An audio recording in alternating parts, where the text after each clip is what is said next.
Thanks, thanks Ankana, thanks all the organizers for the opportunity to speak here. And if you are fed up with dislocations, then I'm sorry.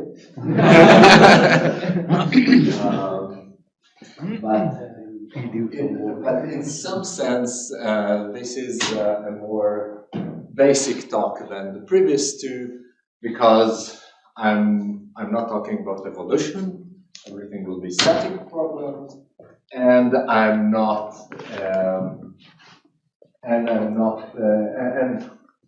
I only talk about things in 2D. And the 3D case is, of course, more interesting, but is kind of it's for future talk. And I'm going to focus basically on like kind of understanding the basic geometry of the of the dislocation. And and there is also here strain gradient plasticity. So let me explain what I want to do. So dislocations, as we've seen, are singularities in lattices due to, say, plastic slip. And we'll have similar figures as in Philip's talk in a second. And strain gradient plasticity is somehow limiting a homogenized theory for dislocations in which you have displacement, an elastic plastic strain, and the energy as a certain structure that's a linear elastic part on the elastic strain and some self-energy. And many people in the last 15 years or so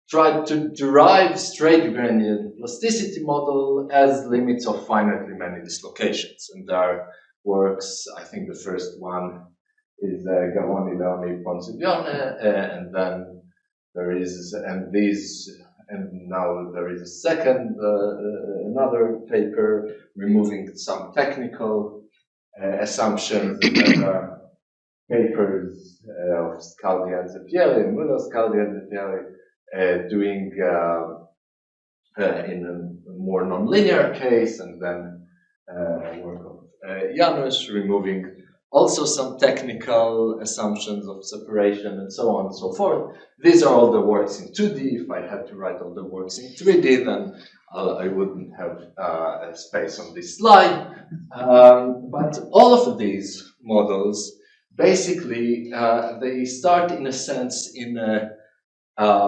their starting point is a linearized geometric setting of the problem. In a sense, they start from additive decomposition of the strain, which is not exactly, if you simply write, if you just want to write a continuum mechanical version of the lattice, this is not exactly what you get.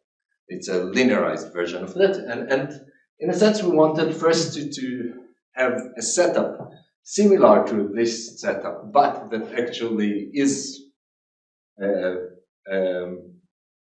has the basic kind of the basic geometry of the problem, and derive a similar and show that it works in the sense that we can derive a similar limit as the previous works. Okay.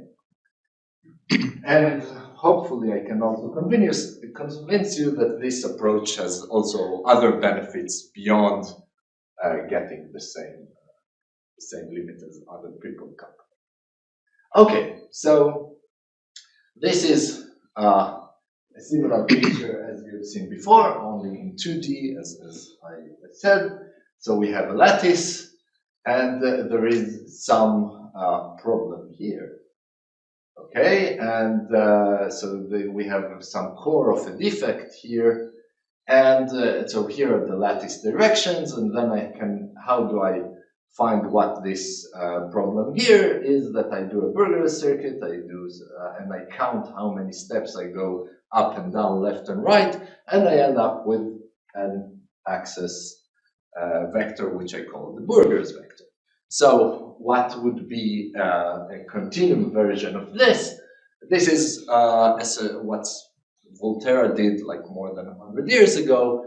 Like you take a multiply connected domain, you cut it here, and then you shift it here and glue it again over there, okay? And so you get a similar thing. And here you have a core of the defect that is similar to this core of the defect, and you have an extra Burgers vector. And somehow you need, given this is, you don't want to think about this as this domain in R2, but as this domain that something happened to it, right? So you need somehow to encode the fact that you did something very bad to this piece of material.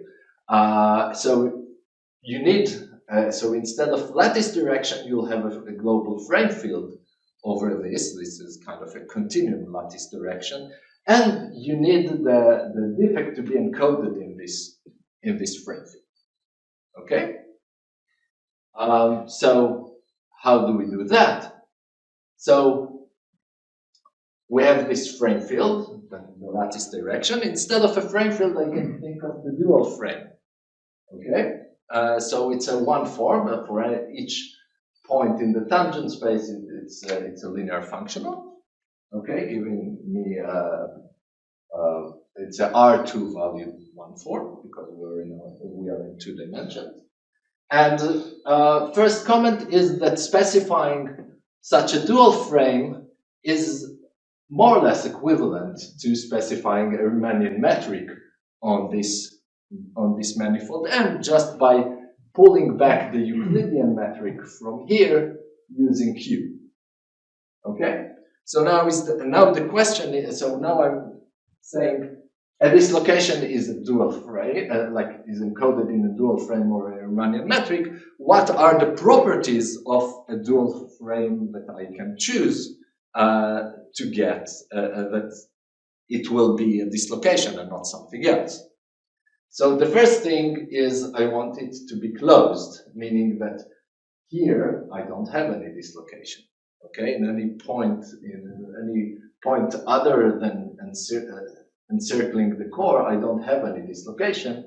And this tells me that first, there are no defects in M, and second, it tells me that there is no hidden curvature in the core. So I didn't do a cone or a disclination.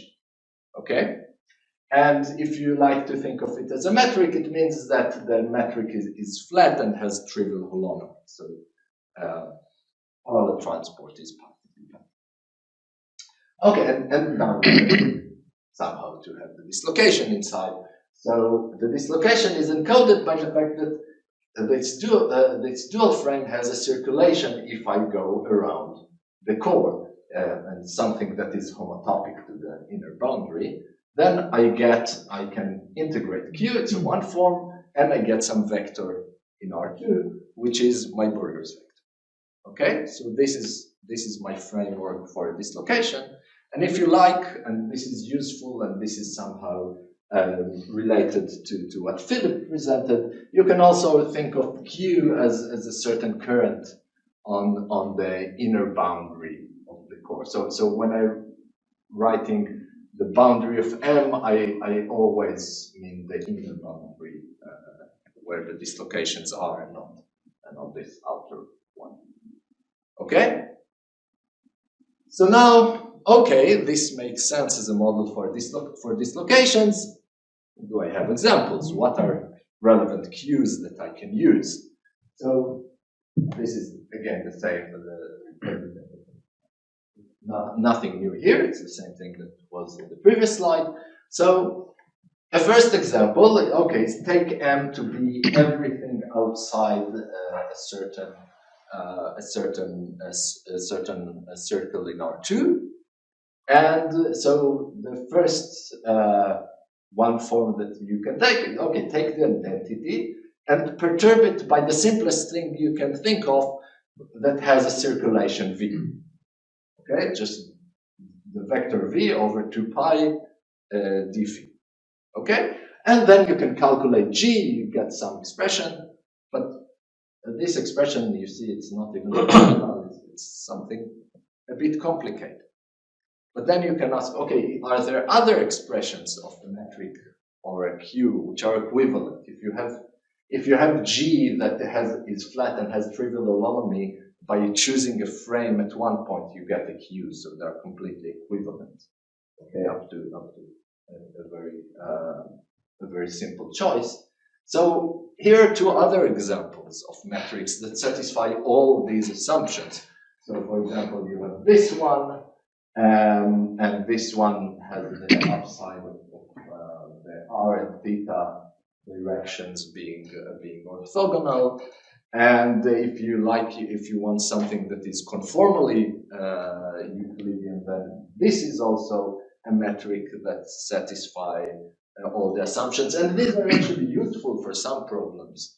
So the basic question that you should ask, okay, are they the same? Okay, in some sense, when I'm doing this Volterra cut and glue thing, everything is sort of uniquely determined up to the exact shape of the core and up to the size of the Burgers vector. Okay, so the basic answer is yes. So we show that if we have this manifold MGQ that is a complete manifold and has a Q that satisfies these assumptions, and I assume that the manifold has this the plane minus a disk. And of course, I want to have a winding number 1 of the inner core because I need to rule out that I'm just with some covering space. I don't want covering spaces of the thing.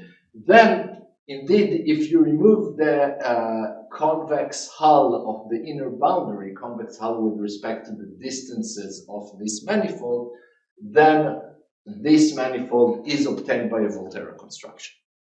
Okay, and this tells us that all the metrics here are up to changing the size, removing maybe a bit larger inner boundary or something. They are isometric because I can construct all of them by the same Volterra construction. Okay? Yes. This may be a mean question, but do you know exactly what the core shapes are for these three metrics you gave? What the core shapes are? What do you mean by? When you said they're unique up to how you choose the core. So I believe. Okay. So maybe one's I believe that in these two, I'm pretty sure that this core is convex to begin with. Assuming that, yes, I'm pretty sure it is. So I mean, what do you mean by a shape? So I'm not sure which one is bigger, for example, but you can, they're both smooth, you can calculate the geodesic curvature of each one, and then you can compare. But I don't have. You could compute it, but it takes some time. Yeah, it takes some time. It takes some time to do, and there is also for the later part of the problem, we want to do a homogenization, we want to construct bodies with many dislocations. Somehow we want this flexibility of not saying a dislocation is something that looks locally like this, exactly. Okay, because this makes constructions more difficult. If I have time, I'll get into it. So for me, a dislocation is everything that looks like that satisfies the assumptions of this, plus having reasonably regular inner boundaries. So I don't want, in principle, I can collapse this this inner boundary almost to a line, which I don't want to, because I want something. I want the inner boundary to be somehow Lipschitz equivalent to the okay. Okay, so we have a uniqueness, that's good. But we need an energy. Okay, so far we talked about the geometry of the problem. And the energy is basically the same as the one presented at Philip's talk. So if I have a body with a frame or a frame Q, then the energy associated with Q and F is an elastic energy, and instead with W being the standard elastic energy density, this is the volume form associated with the metric G, but for all purposes. Forget about it. And here we just have dF composed with Q inverse, so essentially it's the elastic, in the Kroner decomposition, it's the elastic strain. So Q plays a role of the plastic deformation. So this is, I didn't mean to confuse you, but this is what Philip called Q inverse. So we didn't coordinate that. But up to this notation issue, this is the same thing. Okay. So now let me relate this to the.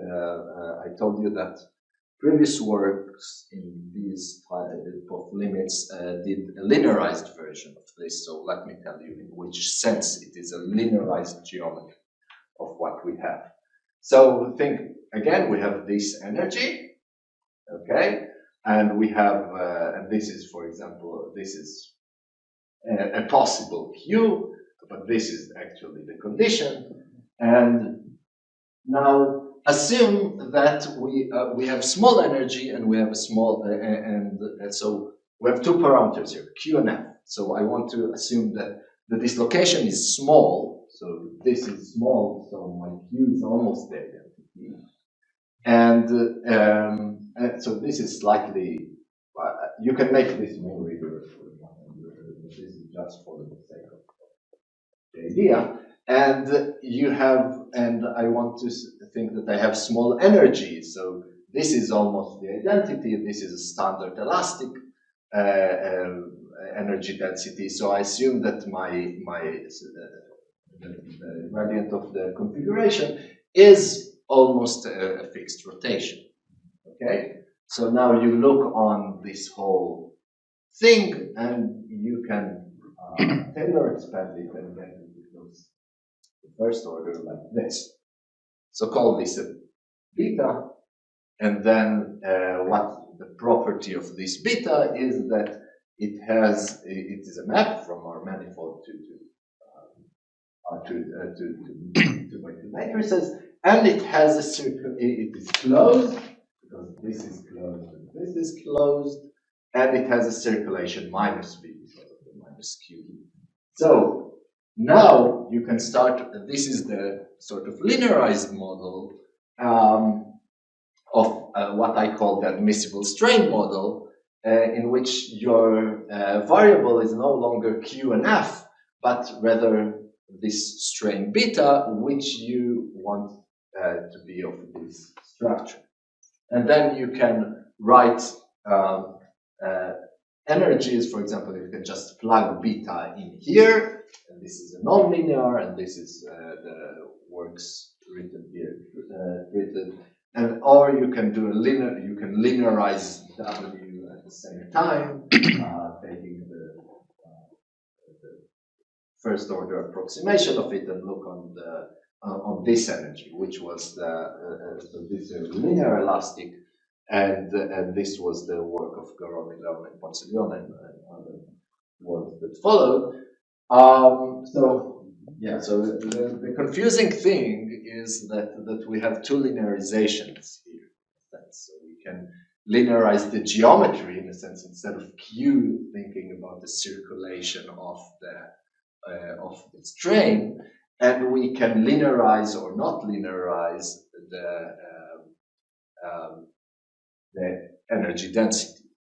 So to confuse it, to make it even more confusing, in all these works, they call this a geometrically nonlinear problem. Although, from my point of view, it is an energetically nonlinear problem, whereas the geometry is linearized. So I would like to go back in time and change that, but that's the name. Okay. So this is the relation of the model. Let me tell you what these all great works did with this model related to strain gradient plasticity, setting the basis to what we want to do. So this is the admissible strain model, as I've written, and we want now to think about the case where we have the Burgers vector is very small. So I introduce an epsilon here, and now the basic question is, of course, what the energy of this case like with epsilon. So the basic observation using kind of incompatible Kern inequality is that the energy goes like epsilon squared log of 1 over epsilon, and then you can think, okay, if now I have a huge number of dislocations, then my energy contributions will be each dislocation will contribute roughly this. So I have n dislocation contribute something like this, and I have that each pair of dislocations contribute roughly epsilon squared, and I have roughly n squared dislocations, so I'll have n squared epsilon squared of interaction energy. Okay, so I have two contributions for the energy, and then the natural energy scaling of this problem of n dislocations of magnitude epsilon is what's written here as h epsilon squared, which is just the maximum between the two, and then you have like supercritical, critical, subcritical regimes depending on which one of these is nomic. Okay, and so now you have a body with many dislocations. These are the dislocation cores. And now your admissible strains are maps from this perforated domain that has zero curl. Again, they're closed. And they have the correct circulation, a given circulation around each core. Okay? And then you look on this energy density. For example, I took here the linearized energy density, and I divided by the energy scaling that we wanted. This, just to remind you, this was the scaling. And then what these previous works that are written here proved is that this converges to the strain gradient model that we had on the first slide. So we have, it has two variables. It has the limiting strain and the limiting dislocation density, and we have a linear elastic part on the strain, and we have some self energy that appears in a certain regime. It doesn't really matter for now, and a certain self energy. And of course, if I tell you that I have a gamma convergence, I need to tell you with respect to what topology. So basically, I have that these admissible strains, after rescaling, they converge to this limiting strain, and that their curls in a variational, in a weak sense, they converge weakly to this after rescaling by the total Burgers vector and epsilon. They converge weakly to this limiting dislocation density. And of course, these two things are coupled if the curl of J is mu or minus mu or something like this. So these, you cannot minimize these two separate. Okay, and our goal is somehow to do a similar thing, only where the circulation is no longer in F or in beta, but in this frame field Q. Okay.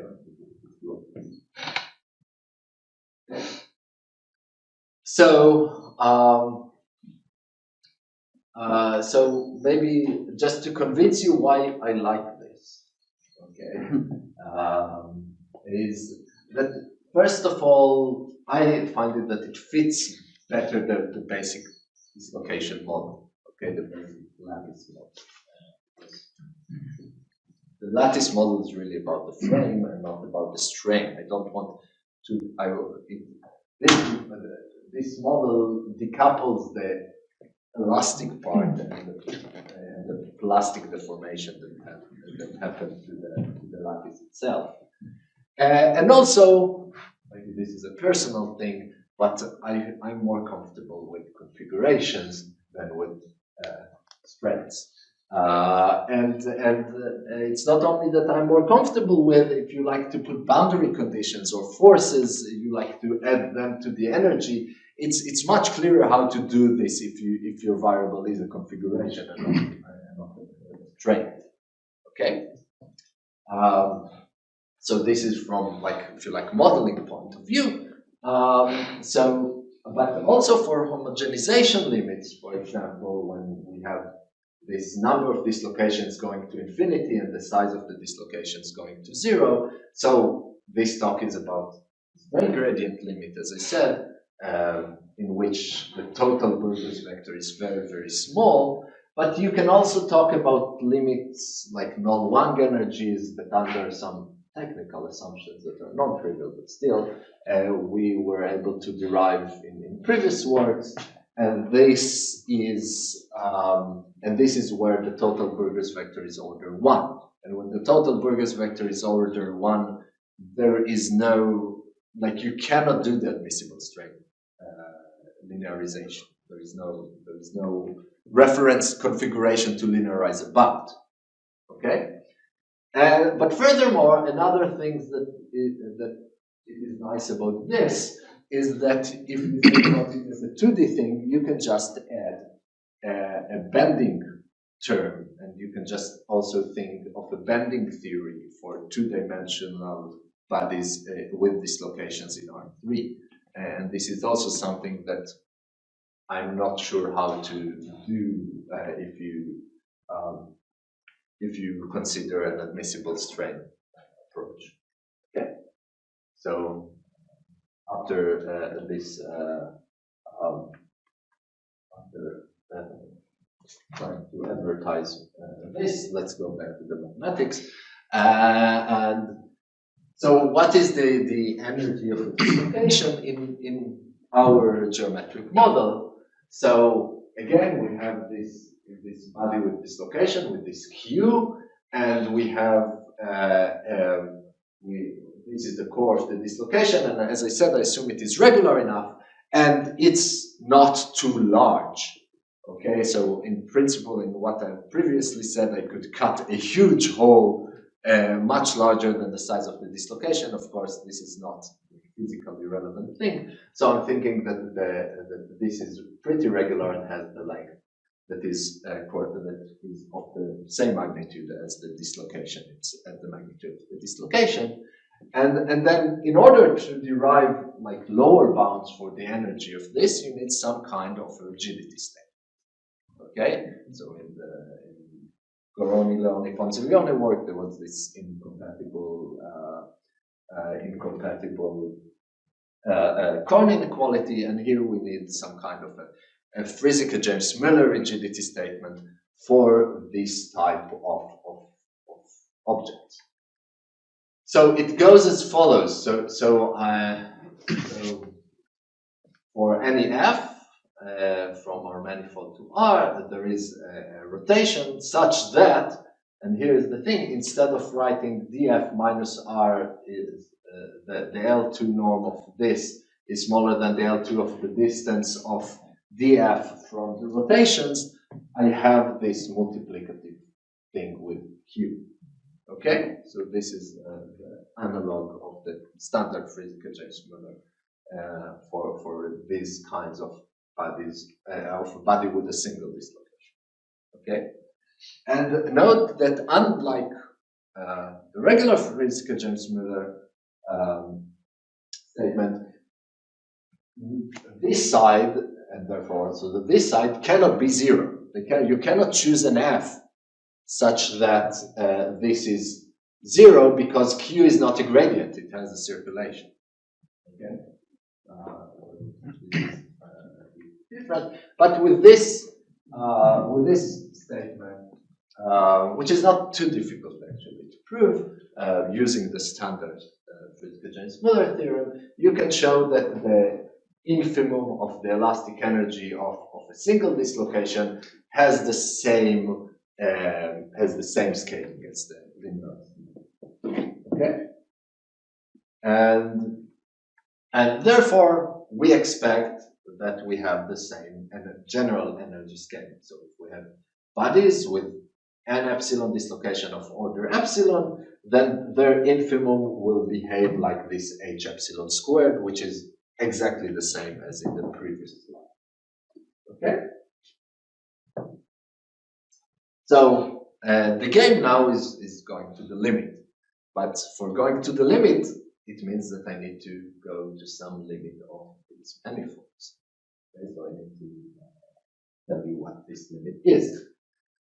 So this is the goal, basically. I want to define a notion of convergence of these manifolds with frame fields.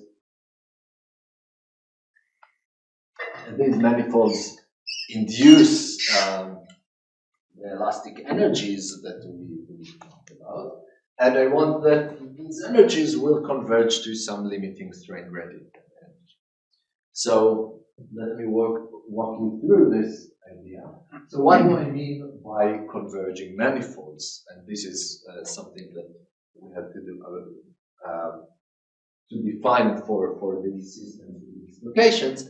So I want to be able to map this sequence into the limiting manifolds. So I have a sequence of embedding, and I want them to approximately be cover the whole manifold. Okay, think of a domain with holes. I want to fill in everything, and I want the Q epsilon, these frame fields, to converge to the limiting frame field.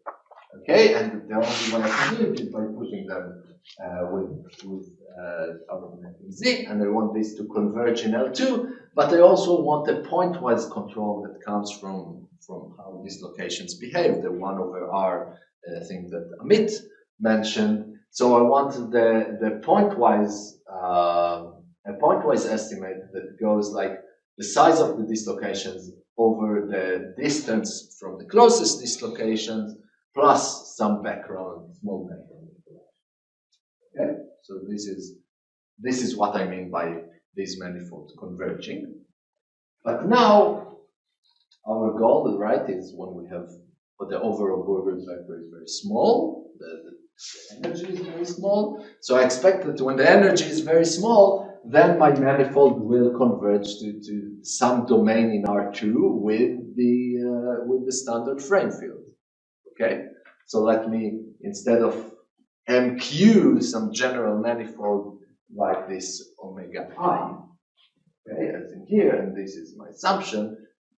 So just I replaced everything with omega and I, but now this is trivial instance of just, if I just want, or if I'm just considering O of one energy, this will be just the energy, elastic energy of this, and this infimum is 0. I don't see any dislocations here, right? There is no dislocation here in this frame field. So I need somehow to rescale the problem and get a more detailed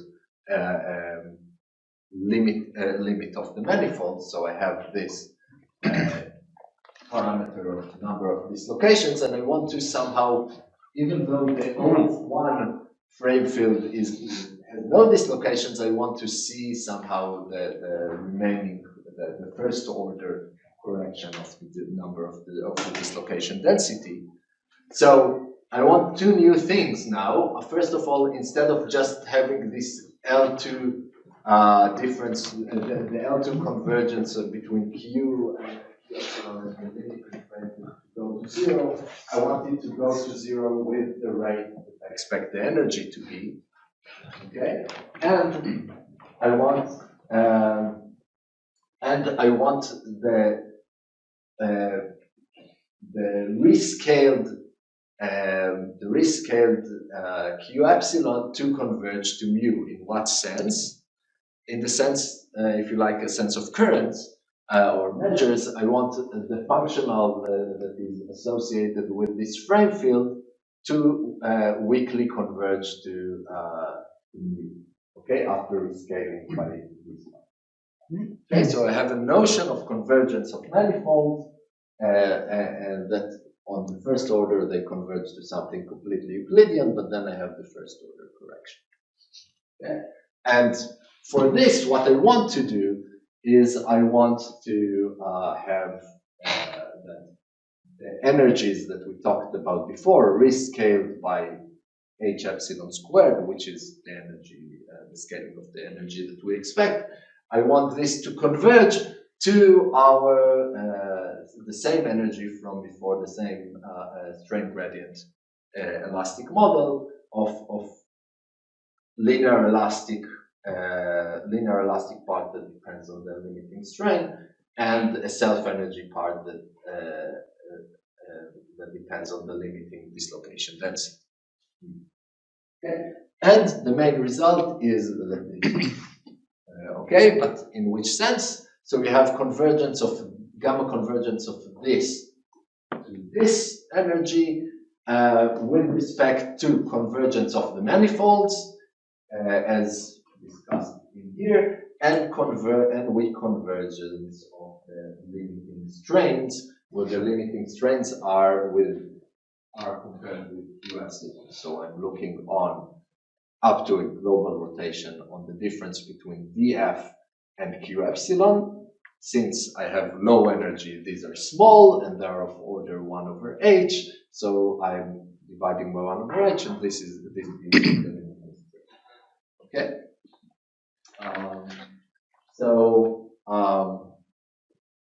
This is the main result in a very complicated and colorful slide. But I hope it's clear. We also have compactness theorems that are analogous to the ones in the previous works. And in order to have compactness, again, you need a rigidity statement somehow to control. You have a sequence of configurations with low energy. You want to say, okay, they must be somehow close to this Q epsilon. Okay, so we need to control that, and the previous rigidity estimate that I showed you was for one dislocation. So now somehow we need, for this family of converging dislocations, to have a uniform rigidity statement.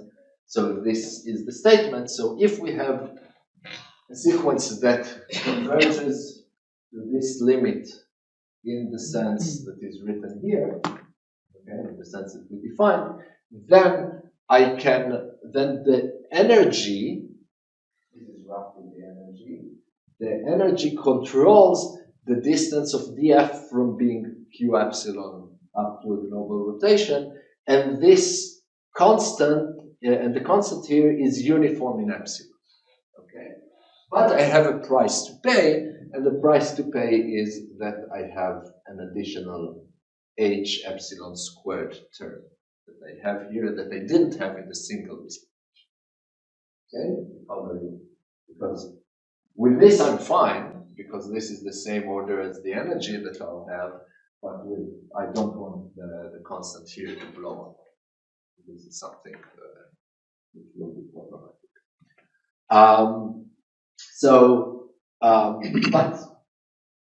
As before, the right-hand side and also this, they cannot vanish. So I actually don't know whether this thing is essential. So it might be that we can, yes. So, but it's known that the Korn inequality constant blows up if you have very thin shells, right? So have a thin shell, and then you make it of size epsilon, and the inequality, the constant in the Korn inequality blows up. So I mean, it's very explicitly done these works by Levica and Müller. Yes, but this is not an epsilon independent constant here. But this is not this. But okay, so the key thing is that perforated domains behave much differently than very thin domains. Sure. Okay, so if you take and this is, I mean, part of the proof. If you take a perforated Euclidean domain, then you can have a uniform. So then it could actually be not essential, this H. Yes, exactly. Of course, I'm hiding here some technical assumptions and separations and things that some of them can be relaxed, some of them, I don't know if they can be relaxed, but this is the stage at which we are now. So, I mean, the thing you may want to compare it is say the statement from Muller Cardiolieri of the physical James Muller with prescribed curl, and in which they have that the distance of beta from being a rotation is controlled by the energy plus the prescribed a certain norm of the prescribed curl, but and there you cannot relax it. But there also, but it's somehow different because of this hue. The hues appear explicitly here. So maybe it's the same thing, and you cannot get rid of it. But maybe I don't know. Okay. So how much time do I have? For 10 minutes, we start a little bit. Okay. So, the last 10 minutes, or hopefully less, I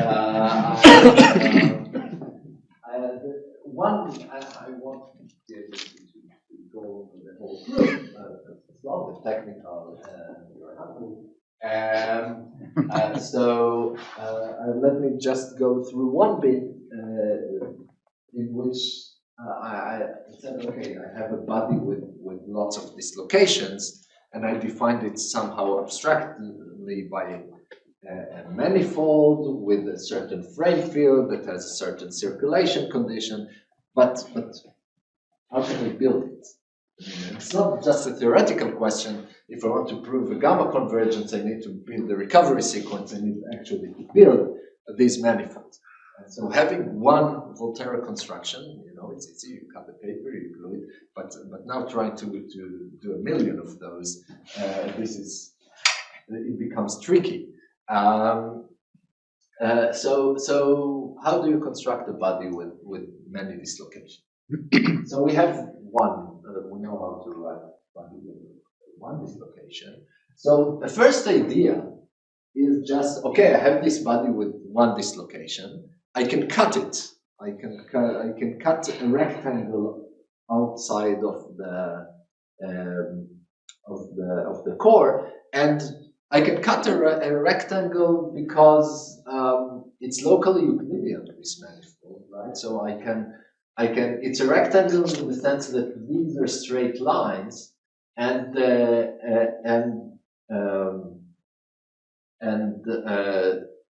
angles here are 90 degrees. Okay, so in this sense it's a rectangle, but the problem is that the lengths don't match. So you don't see it on the blackboard because it's not dislocated. But of course the effect of the Burgers vector is that if you write this, you build this polygonal thing, one edge would be longer than the other. But still, the fact that all of them are 90 degrees and these are straight lines means that you can glue them smoothly. Okay, so in principle, if you want to approximate some mu, then you can, approximate this mu by delta functions, and around each delta function build some rectangle and then put this in the right way. So the upshot of this construction is you know perfectly what it looks like near the dislocation. It looks exactly like this. like locally, you can put coordinates in which this is the manifold near each dislocation. Okay, and it's actually useful. You can also generate non-Euclidean limits by this construction, which we used in the past. But the problem is that for this strain gradient case, unless you are in a very subcritical regime, the energy estimates that you get from here are not sharp, because somehow you build one rectangle and then you build another rectangle and glue it, and then you build another and glue it, and the errors kind of build up through the constructions, and if you have too much interaction energy, then your bounds are not. So this is one approach, but we had to use another idea, and the idea actually appeared in previous linearized works, in which in the admissible strain models, you just need to build strains, right? And this has the upside of being additive. Like if you can add measures, but you cannot add cues, right? You cannot add frame fields. But still, if you're converging to be Euclidean, then you can still work it out. So the idea that appeared in the previous works is that you can write one forms on this domain omega, whose curl is delta functions at certain points times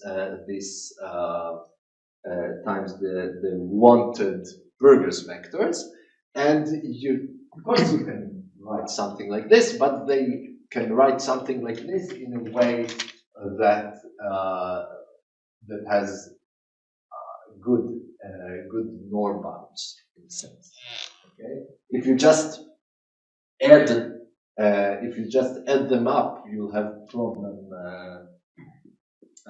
You have again problems. So you need to build the trivial thing around here, then cut it, then fill in the distance between them by solving a certain elliptic problem. So there is work to be done there, but you can do this. And what we eventually realized is that from this, once you have this eta, if you just add this eta to the identity, and assuming that your Burgers vectors are small enough and separated well enough, then this omega minus these holes that are of the size of the Burgers vector are basically bodies with dislocations with respect to our definitions, and you can also control how the geometry of the core behaves. But the key thing, again, going back to the beginning of this talk, is that locally, if you look on these bodies, okay, if you look on these bodies, locally they don't look like this. Okay, they have another, because this eta doesn't exactly look like this. It has some correction term. But we can show, but we know that they are isometric to something with dislocations. So with this idea, we can show that if you take the vicinity of each dislocation here, then you can isometrically immerse it with like very known bounds into this, if you like, model dislocation. And with this, you can construct manifolds that you have the right energetic control. So let me just wrap everything up. So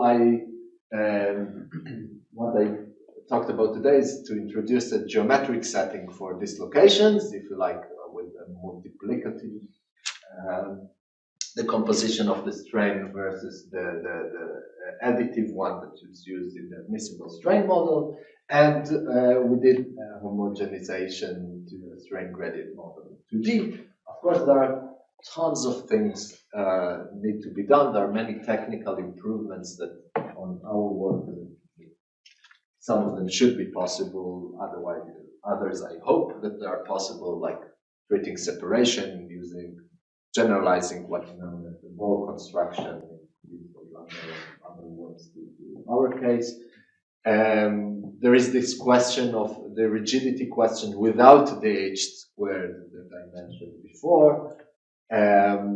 Of course, there is the 3D case that is very interesting, and you can also treat bending limits. For example, you can think about the case.